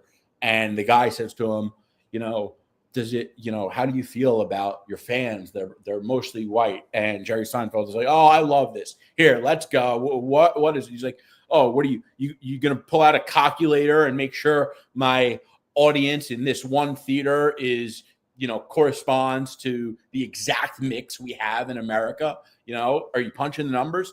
It's corny. That's not what this is. This is natural diversity. It's, it wasn't forced. They didn't decide that like, oh, we're going to do Sam Wilson because he's black. It's literally the comics. Miles Morales is literally the comics. And it seems like the people who are complaining, who are like, oh, they just did this because he's black. It seems like you just don't like it because he's black. Exactly. That's what it seems like. It's not that they did it because he's black. It's you don't like it because he's black. And that's the problem. Exactly. And Sam Wilson's awesome. So, yeah. I mean, bro, by the way, those oxygen masks, bro. So, bro, what did he cut with his wings when he went sideways? It was his wing. Oh, I need to rewatch that. Because now they have like vibranium spikes or something. And so when he did the flip, it automatically cut. No. So do you think he will get the serum in this movie? I don't know if he got them in the comics. Let me check. Because I know, like, through our text, you were teetering between, I know you want him to have this serum, but like, yeah. So he actually doesn't receive them in the comics, which is what I thought. I thought it would be cool for him to get the serum just because, like, make him be OP, entertaining. But I guess that's not what they did in the comics. So, maybe they're not going to do it. And it does seem like they're not going to do it based on the trailer and the vibranium suit and the action. I just thought it would be cool for him to get the serum. But I think that, like, the serum in, the more modern Marvel comics became something that they weren't able to replicate anymore. So It makes sense that he wasn't able to get the serum. Because I'm sure if America was able to give him the serum, they would want to give their current Captain America the serum, 1,000%. That would be nuts. Yeah. All right, let's read some comments here. My fingers are crossed that this movie leads to the return of Savage Hawk. Yeah, Hunger Almighty, I know you. I know you're a Hawk guy, man. I know you're a Hawk guy, but I don't know, man. I don't know what they're doing with the Hawk right now. He's on another planet, and I think he might be staying there for a while. I don't know. Peak human in fiction is not the same as peak human in real life. I keep telling people this, but they don't believe me. Do you know how much crazy things the Batman has done that's considered Superman? Yo, dude, I literally was reading a Batman comic like the other day, and literally Batman, I forgot what to pull it up, but Batman was in space, and like his ship basically like blew up, and so there was a piece of the ship that he was on. He had an oxygen mask, and basically he was saying that his actual mask, like, as long as he gets in orbit, his mask can shield him to breathe. So he ran out of oxygen, but while he was falling down from space to Earth, he blacked out for a moment. And his oxygen. Is this a recent one? I don't even know. I'll just read a random ish, bro. Okay. I will send you the exact. Was fail-safe in it? Hold on. I think I have it. I think this was issue 126 or 127. I was just reading. I was kind of in like a Batman. Yeah, I get in a Batman mood a lot. Yeah, I was like, okay, I'm gonna guess. Okay, so it was by Chip Zdarsky, 127, issue 130. Okay, I was close though. Yeah, and that's the one I told you. But it's bad because when it was so bad because like I got in a flow state, bro. I didn't stop because basically like me and Emily, we were Emily drove to like the airport so we could grab our friends, and literally I just didn't stop reading like on the way up. I didn't. But basically, bro, he's falling from space. He covers his mask and then he sticks the landing, bro. Bro, I know that comic. It's crazy. My God. I was sitting there like, hey, to go. Bro, that's the current Batman run. It's incredible. And the next story arc is multiversal. And bro, you're gonna lose your mind. You gotta stick with that run. It's amazing. I am. The fact that, I was like, yo, Batman's just survived the fall from space. Like, yeah. So Hunger Almighty, you are right. Bats kicks trees in half, casually rips a plane off door, casually dodges heat-seeking missiles, bench press I think he said over 300 pounds. Defeated superhuman man bats while wearing a tuxedo. People say plot armor. Facts.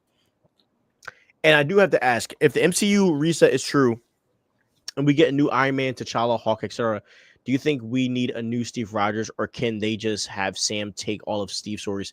I would like them to go back to Steve. I think they'll stick with Sam. Yeah, I would like them to go back to Steve, in my opinion, and I would like Anthony Mackie to go back to Falcon, but they already have a new Falcon, so who knows? So Jerry, you're probably right.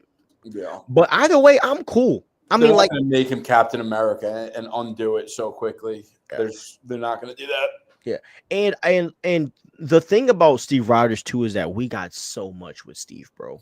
Like, and this might sound bad, but like, I feel fulfilled with Steve Rogers. Like, yeah. Like, he's going to come back eventually, but if for the next 10 years they don't do anything, I wouldn't be mad, to be honest. They did a lot with Steve. And that's the same way I feel about the president of the United States. Huh? He's the president of the United States right now. I'm just saying the old him kind of looked like Joe Biden. The old Steve does look like Joe, though. That's the funny part. He does. Yeah. Okay. Thunderbolt 2 trailer. There's another Thunderbolts trailer that came out, and it was awesome. It was super awesome. Jerry, how do you like Bucky being in the Thunderbolts? Like, I never asked you, like, how do you like him being added to the team? Because obviously it was for, like, fans to have someone that they're, like, attached to. Yeah. Do you like him on the team?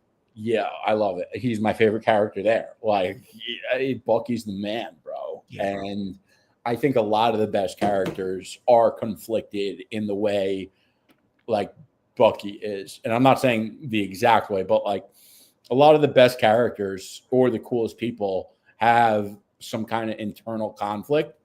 And it seemed like Bucky kind of went crazy again. That's what's so great about he looked like he's in a dark place, bro. Yeah. So, like, listen, I love Bucky too, clearly. I'm not saying that he should be Captain America, but I'm happy to see him in Thunderbolts. And I think this movie is going to be awesome. It looks so good.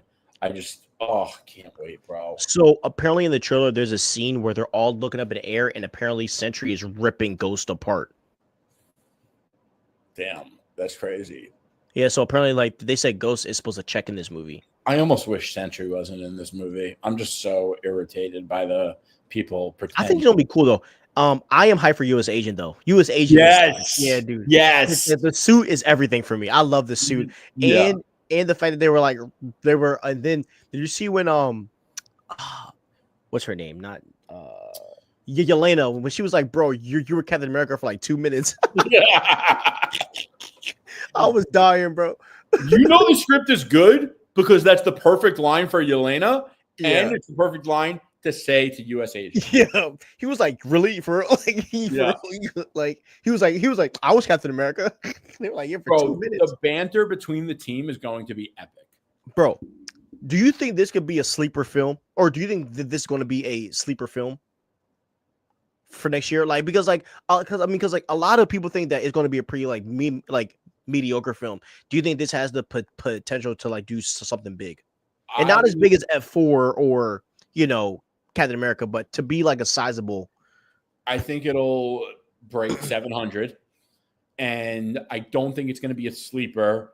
I think it's going to get enough buzz that first weekend sales are going to be good, and then everyone's going to be talking about it, and then the clowns that want Mr. Freeze, like those types of people, and act like Sentry are a big deal, they're going to pretend that they always knew it was going to be a banger. That's yeah.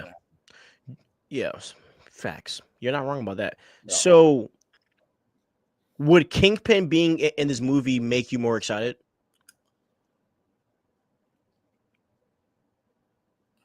Or no, do you want Norman? Number one, I don't think Kingpin belongs, and if anyone, it's Norman. I don't think he's going to be in it. I think if Norman was going to be in it, we would know by now.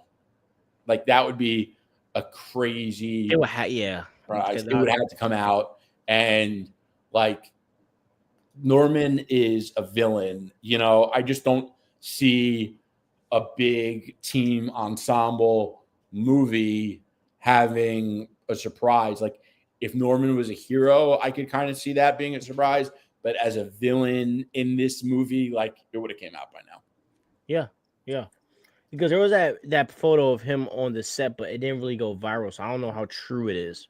And the other thing is, I also think one of the big reasons I think it would have came out by now is because they are selling us a roster of characters that none of these people are anyone's favorite characters, okay?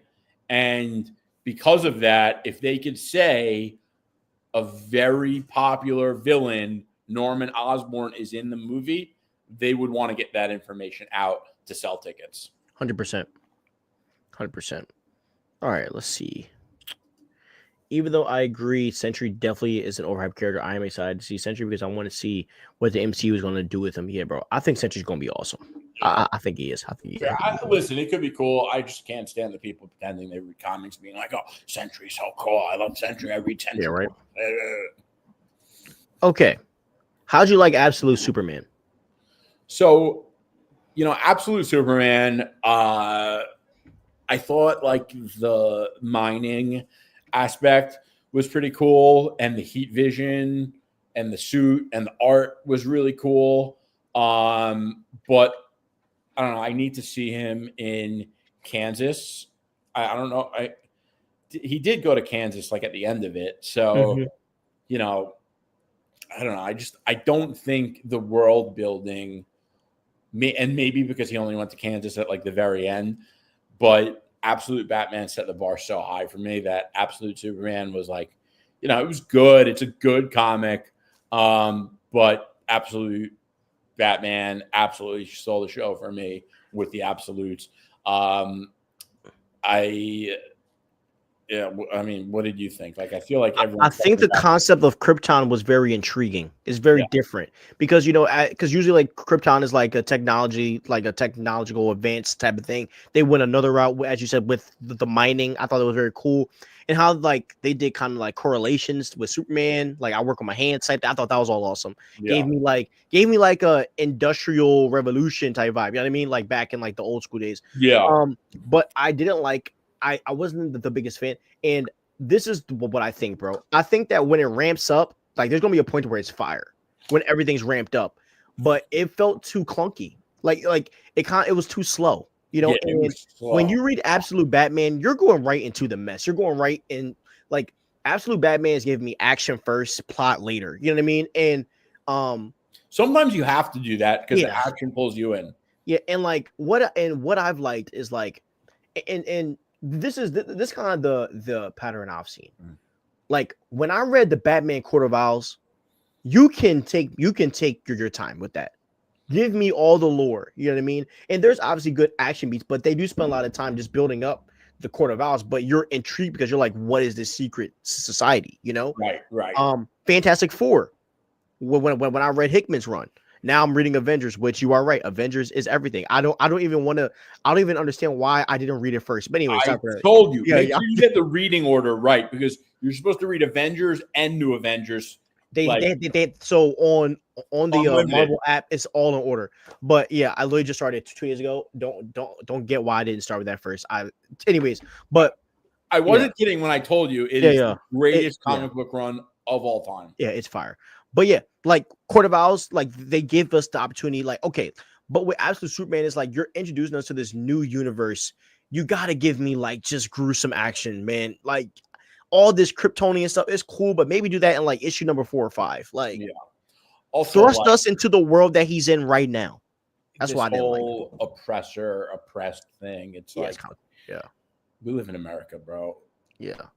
I did like the suits of those dudes though, that the costumes, the suits that they wore, those were kind of dope, but it wasn't too intriguing. But like we just need, I don't know, it just needs more backstory. Yeah. Absolute Batman comes out, the second one, on Wednesday, which I'm super excited about.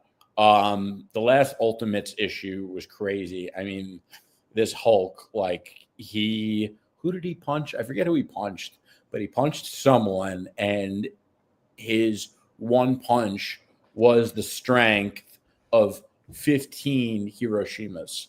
Oh my God. Yeah, it was crazy. And the last issue of Avengers was wild. It was all about T'Challa. Like, he was trying to basically, there was some biome in this prison, and in the prison they bioengineered the prisoners to need this biome to survive, so they can't leave the prison, and it's like permanent. So all their food and resources are there in the prison, but it's not regulated. So there are prison gangs, and T'Challa, fucking crazy ass T'Challa, he's like, I'm taking it upon myself, and I am going to take down the biggest gang and make my own gang to fix the gang problem in the prisons.